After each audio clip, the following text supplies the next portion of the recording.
Hello, good morning students. Chapter number 16 के MCQs और right wrong hard words और meanings यहाँ तक मैंने आपको करा दिया था। अभी यहाँ इससे आगे हम पढ़ते हैं। पहले मैं इसको समझा देती हूँ, फिर बाद में इसकी पीडीएफ आपको भेजूँगी। राजा क्या सुनकर आग बबूला हो गए। तो मैंने उस दिन आपको समझाया था कि राजा वैसे तो रूपा पक्षियों को खाना पीना सब ख्याल रखती थी, पर कभी कभी वो खेलने और पढ़ने में इतनी व्यस्त हो जाती कि वो पक्षियों को खाना पीना देने के लिए भूल जाती।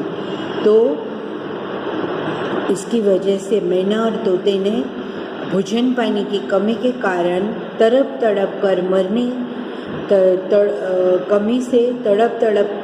मरने की खबर सुनकर राजा आग बबूला हो गए।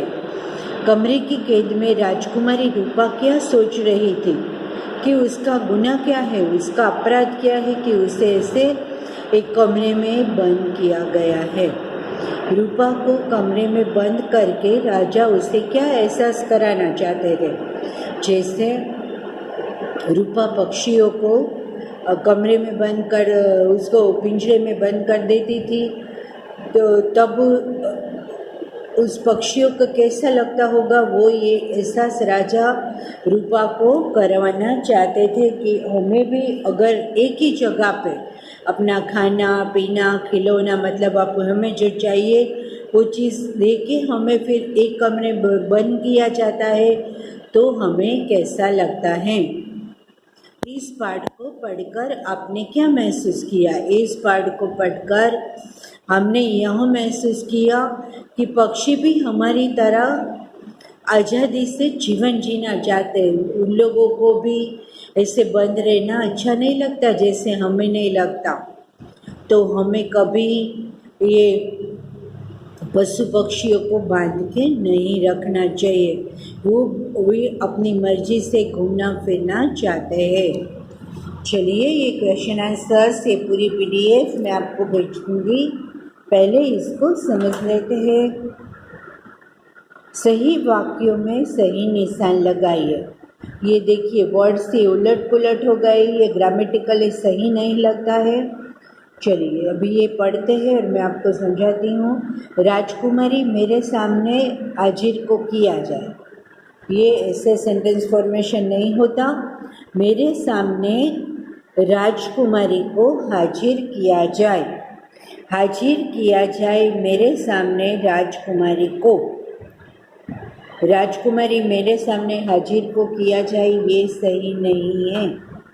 मेरे सामने राजकुमारी को हाजिर किया जाए। आसमान की ओर उड़ती जा रही थी चिड़िया। चिड़िया आसमान की ओर उड़ती जा रही थी। कौन उड़ता जा रहा था? चिड़िया। कहाँ? आसमान की ओर। पहले कौन, मतलब जो करता होता है वो आता है, फिर क्या कर रहा है वो ऐसे, और लास्ट में कहाँ, मतलब कहाँ उड़ना चाहता है वो, और लास्ट में क्रियापद आता है। आ रहा था, जा रहा था, दिख रहा था, उड़ रहा था, वो लास्ट में आता है। जब ये आप ये रीडिंग करोगे तब आपको समझ में आ जाएगा कि ये गलत है। एक ही शौक था राजकुमारी को, एक ही था राजकुमारी को शौक। राजकुमारी को एक ही शौक था। तो ये लास्ट वाला सेंटेंस सही है। राजकुमारी को एक ही शौक था।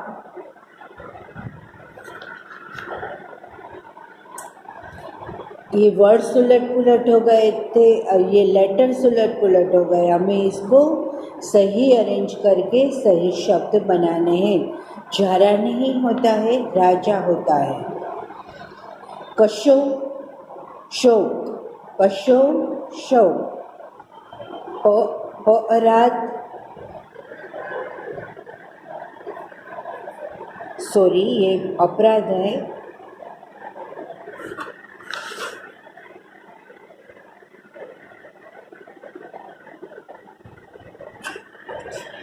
ये अपराध है। आजाद नहीं, आजाद होता है। फिर कसूबेर नहीं, बेकसूर, जो जिसकी कोई भी गलती नहीं होती है वो होते हैं बेकसूर। और तह से मतलब सेहत, हमारी जो हेल्थ होती है वो।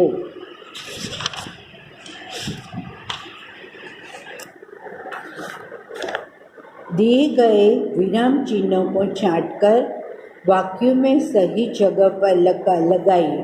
आपको पता होगा कि कोमा, जहाँ हम रुकते हैं वहाँ कोमा, लास्ट में फुल स्टॉप, और जो क्वेश्चन मार्क वाला सेंटेंस होता है कि तुमने ऐसा क्यों किया, तुम वहाँ क्या कर रहे थे, तो वो होते हैं ऐसे क्वेश्चन मार्क वाले सेंटेंस।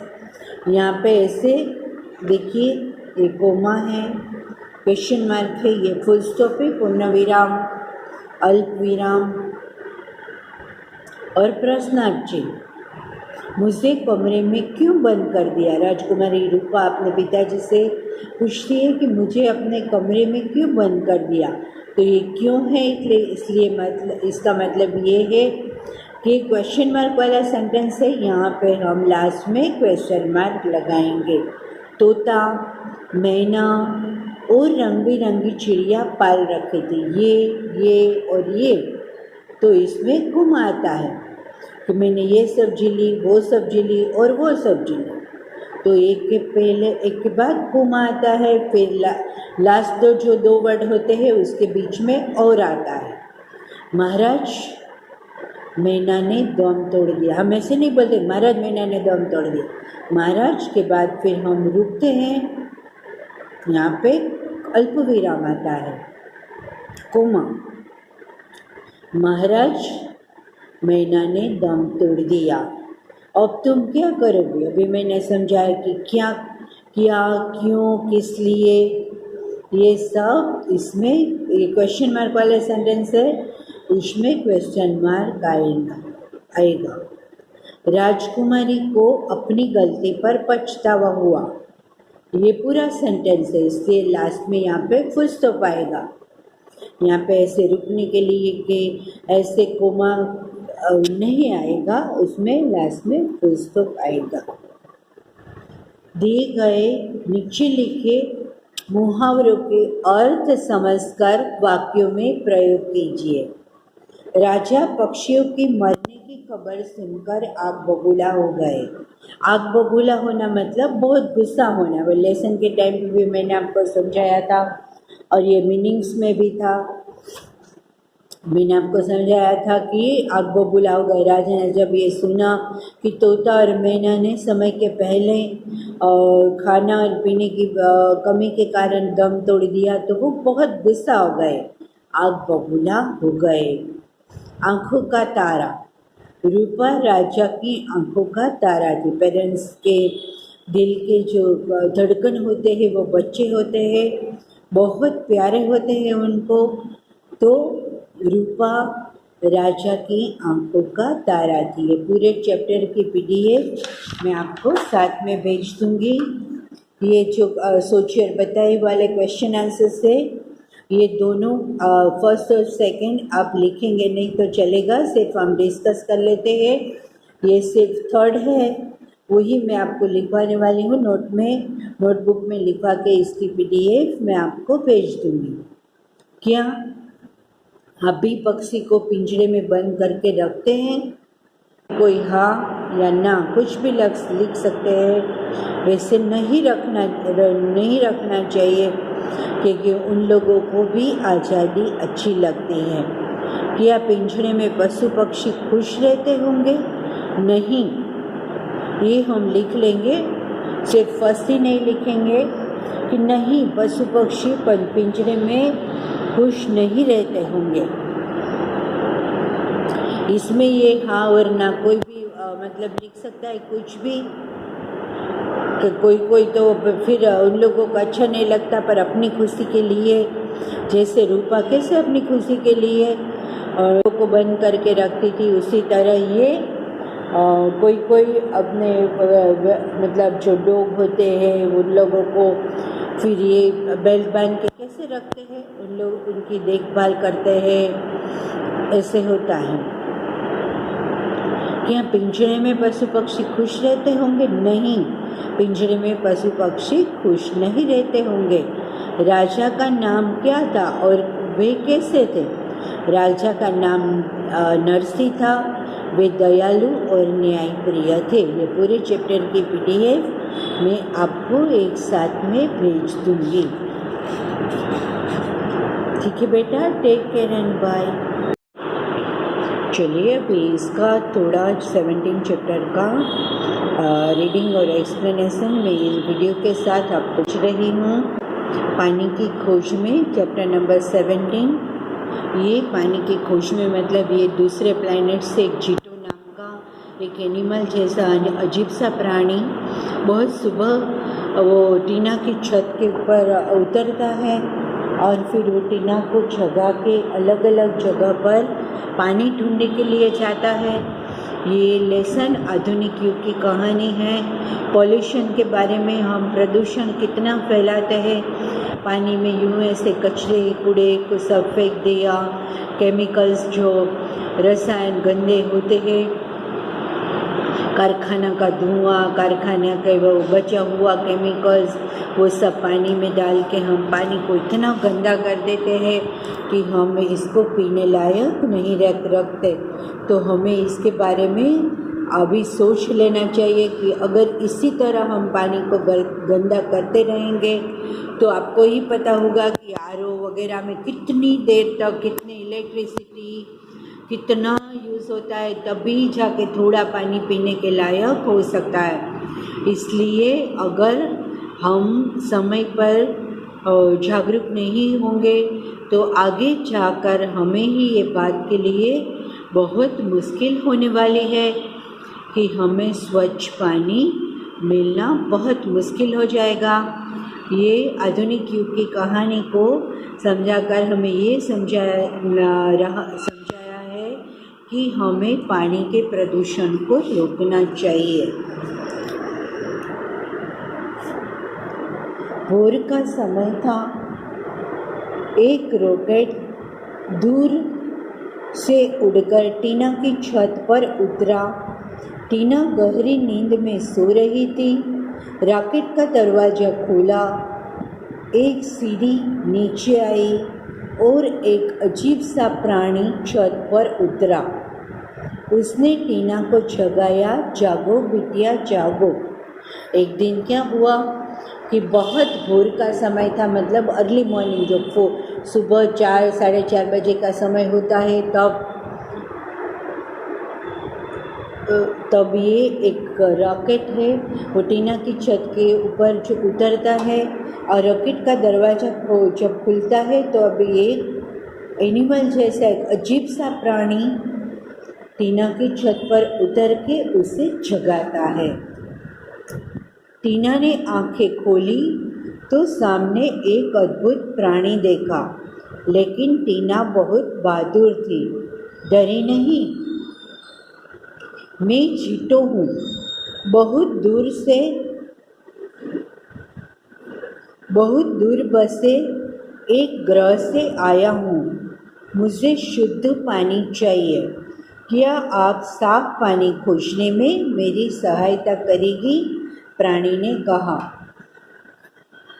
जब ये टीना की छत के ऊपर एक रॉकेट उतरता है तब उनमें से एक अजीब सा प्राणी उतरता है और वो टीना को जगाता है कि बिटिया जागो।